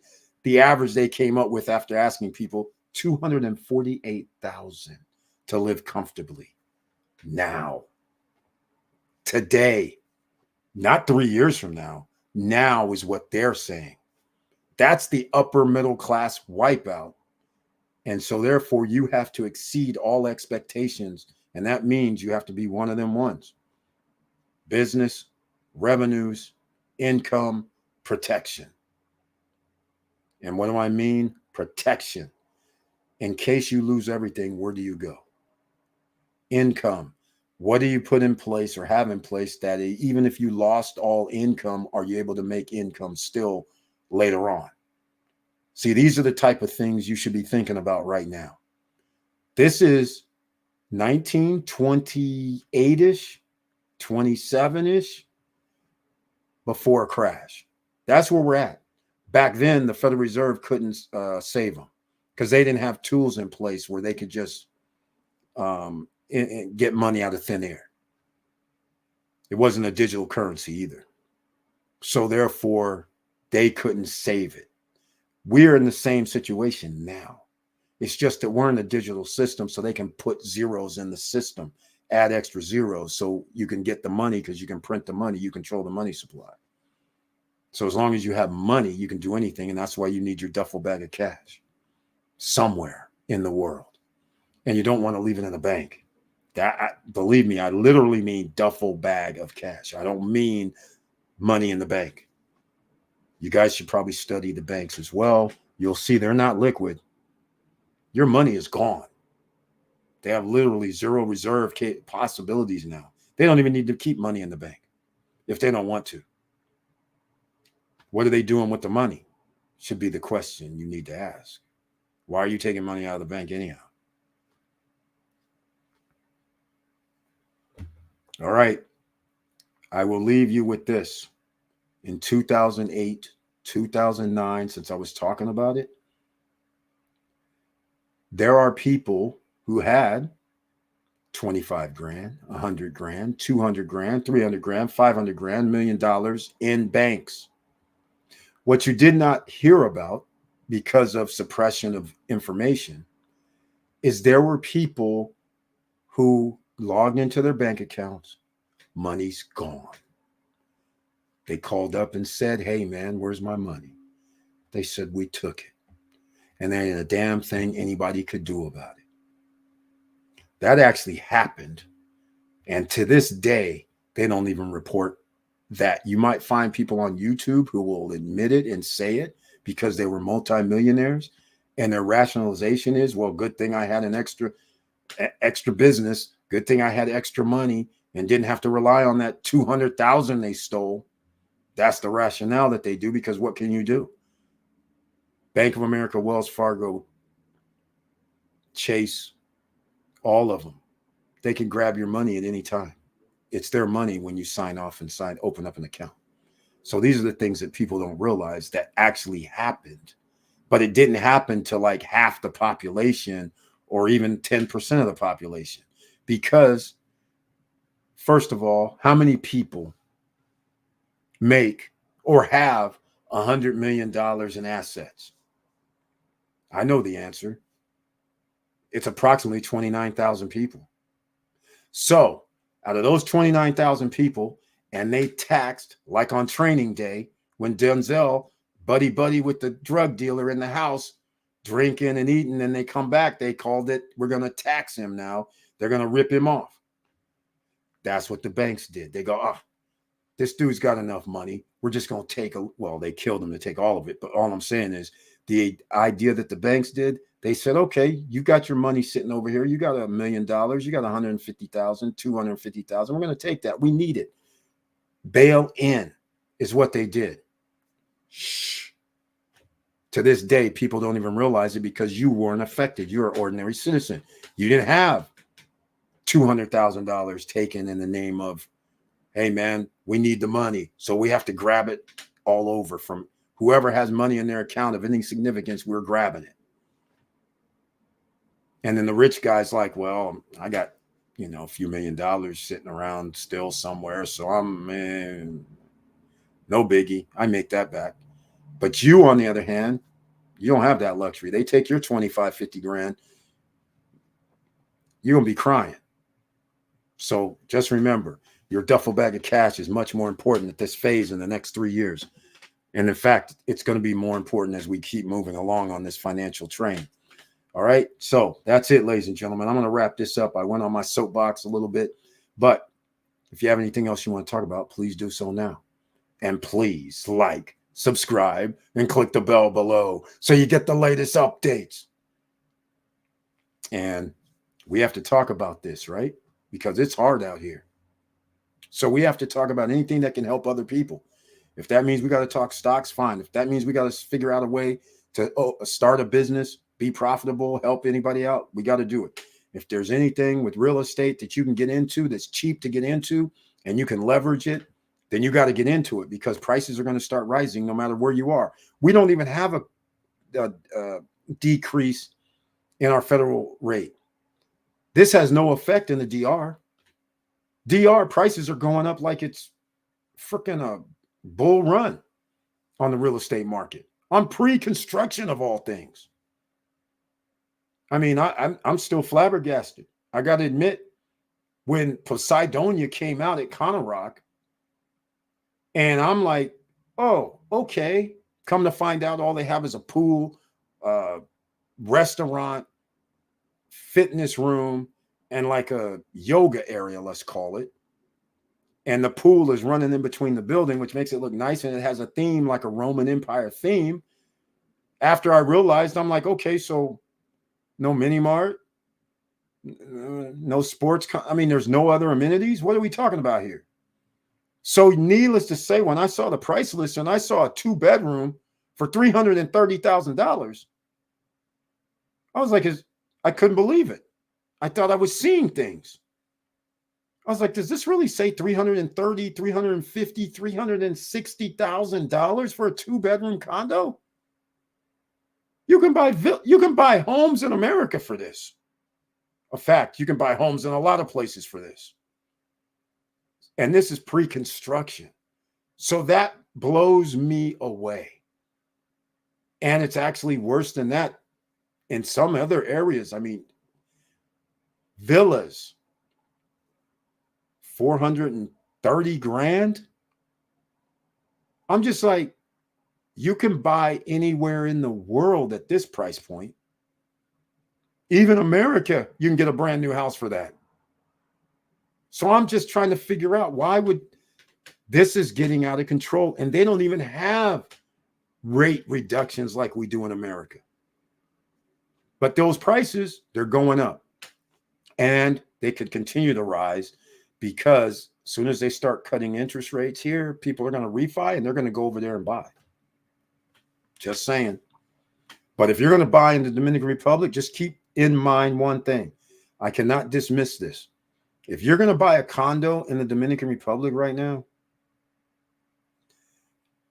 I suggest you adamantly ask them, is this going to be a condo hotel? And I would suggest you put in your contract, if this turns into a condo hotel, I want my money back 100%. If you don't want it to be in a condo hotel, I suggest you put language like that in your contract, because they've already done where they've changed over. I mean, it's just a minimum.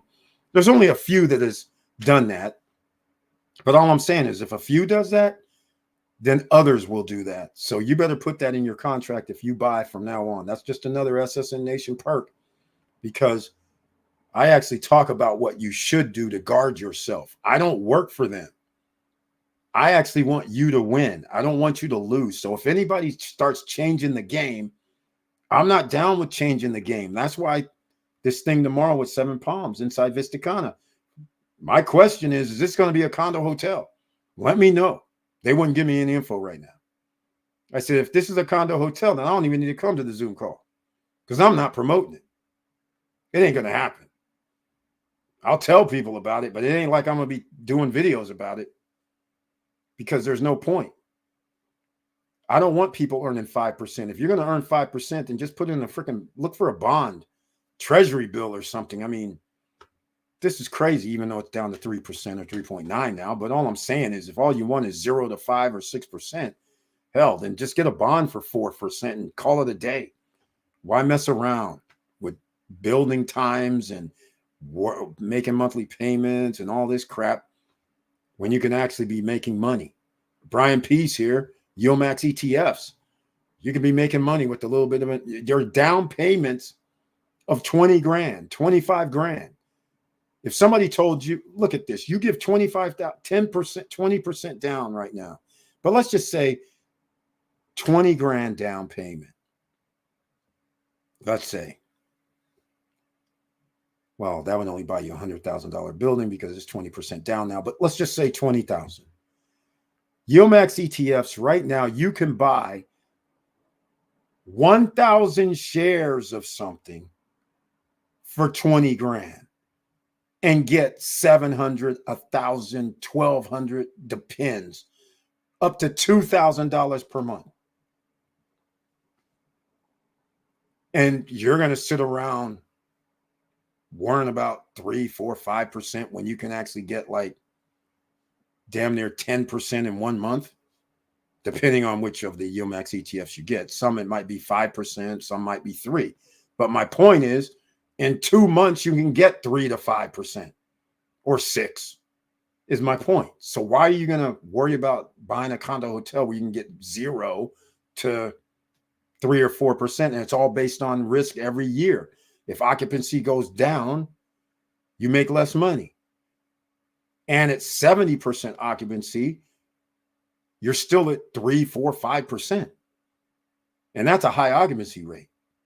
So what happens if it's 40% occupancy? And what happens when you're in a rental pool where 30% of the building isn't rented and you're sharing the profits with the people that doesn't rent it in the rental pool? That means you even make less money. But if we're talking about 3, 4, 5, or 0%, why even take the risk? If somebody tells you, hey, I'm going to give you 4%, 5%, 6%, 8%, 10% a year, then why are you worrying about 3 to 5% or potentially less? Makes no sense.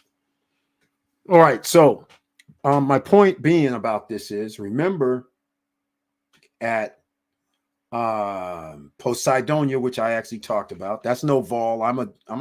Look, if you want to buy it Poseidonia, that's up to you. I'll still sell it to you.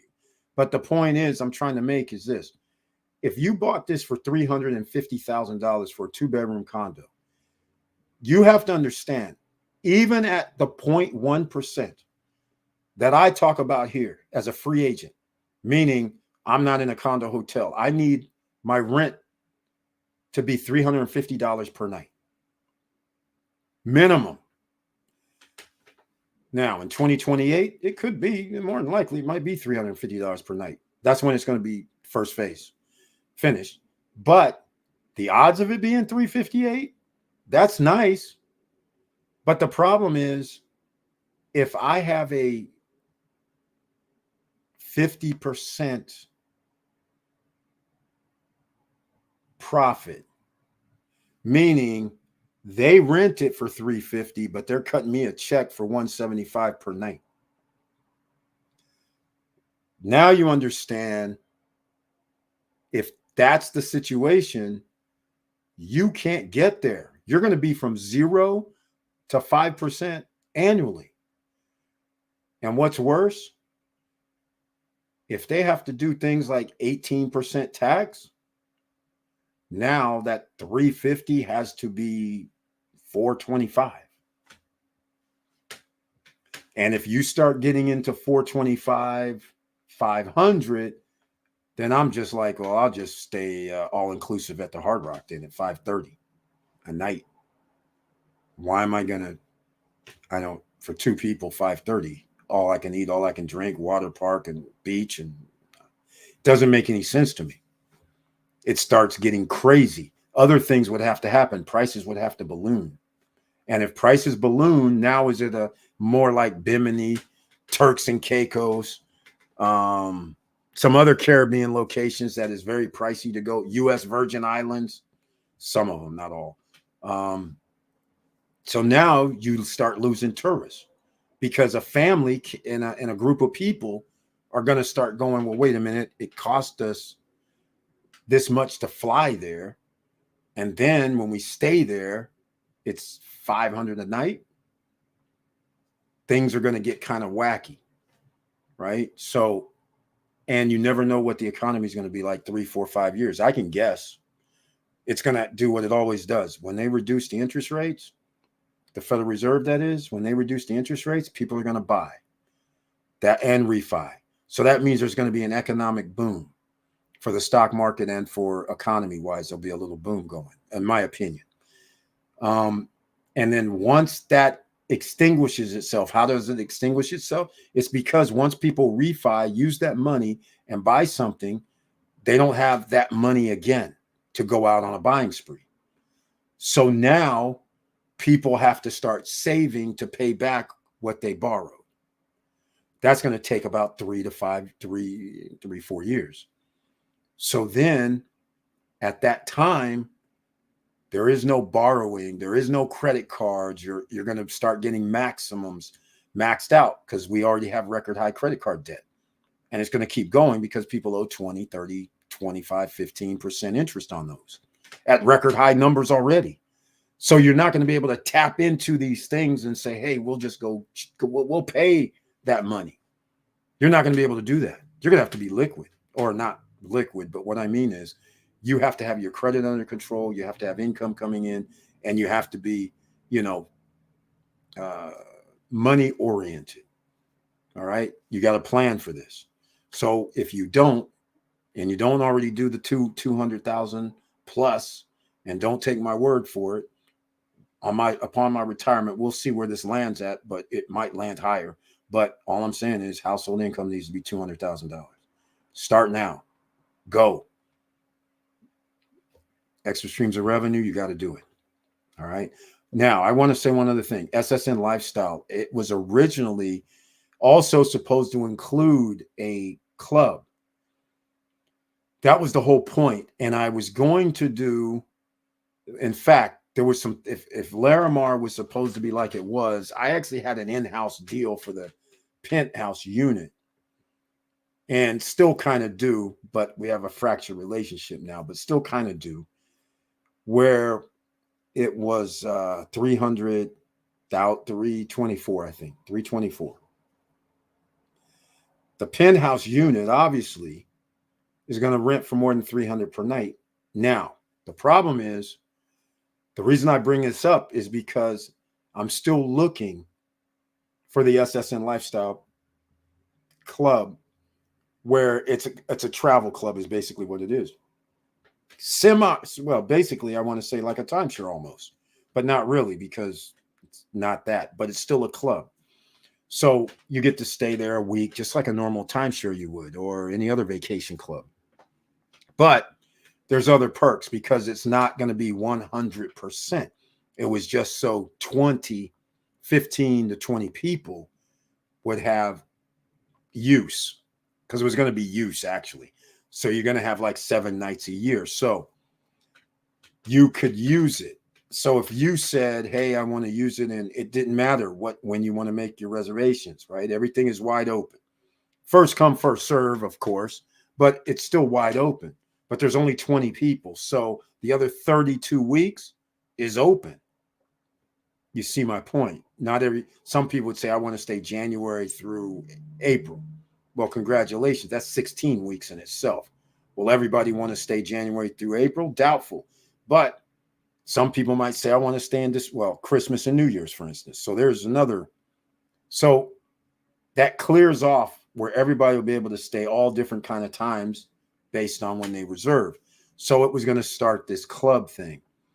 That is still on the table, but I can't find anybody that I'm going to trust at this point not to do some condo hotel, because if they do condo hotel, you can't do it. So that's the whole point that I wanted to bring up, but stay on the lookout for that. All right. We still looking. I was hoping for it to be in the DR, but hey, you can do it anywhere. Icon in Greece is nice too, but that's a long way for U.S. citizens anyhow. And by the way, that's why you need to share the video, because YouTube still says nobody from outside the United States likes watching what we talk about. Right. 1 or 2 people from Canada, 1 or 2 people from DR, and a few people from the Soviet Union. But they're hackers. That's it. Nobody else from outside the United States watches Stop Struggling Now. Can you believe that? I know. All right. And with all that said, make sure you stay safe out here, ladies and gentlemen. I want to thank you so much for watching this live stream. I love you guys very much. If anybody ever has any questions, don't be shy. Ask them in the chat room. Ask them on our WhatsApp channel. If you need that link, it's in the chat room. Scroll up if you just now joined us. So ask questions. You can hit me up at support@stopstrugglingnow.com. That would be nice. Brian P., Mr. Dividend, he actually sent me something today that I actually wanted to talk about. Damn, I blew it. Or did I? Let me see if I can pull something up real quick. The fluoride. Fluoride is linked to lower IQ in kids. Right. Yeah, this right here, fluoride, you guys need to study fluoride. This is why I don't use fluoride toothpaste. And they put fluoride in the water supply. And they used to do this they probably still do in Florida. And it comes from when you are doing certain manufacturing things, fluoride comes into the water, but you're using water and then they're putting it back into the system. And it's actually bad for you. It's not just for neurological situations for your brain and all that. It's actually bad for your system internally. So this is something he sent me. U.S. report says fluoride is linked to lower IQ in kids. It's linked to more than just that. All right. So you should be taking the fluoride out. It doesn't do what people think it does. It harms you. And quite frankly, the United States is like one of the only developed nations that allows its citizens to be poisoned. United States of America can't even sell their own, the U.S. products in other countries because they have banned substances in them. Think about that. United States is selling products on the shelf that other countries will not allow in to sell to their citizens. But the United States allows it to be sold to theirs. See what I'm saying? You got to think about all this. This is crazy when you wrap your head around it. You find out, you're like, wait a minute, these guys actually trying to kill it? No, they're not trying to kill you. They're just trying to make sure you're sick. The health insurance, hospitals, and all that is a thriving industry. And then the death industry as well. All that, they're thriving in the pharmaceutical departments. They don't want to kill you. They just want to make sure you're ill. First day of med school. You don't cure anything. You always have customers, right? All right, ladies and gentlemen. Once again, make sure you stay safe out here because you never know what somebody else is going through and what they're under. Some people, it's a joyous day. Other people, it may be a bad day, maybe a bad week, maybe a bad month, maybe a bad year. So just be careful. Watch your back. Watch your family's back, friends' back. Make sure everybody's safe. And with all that said, keep your head up. Keep moving. And I'm out.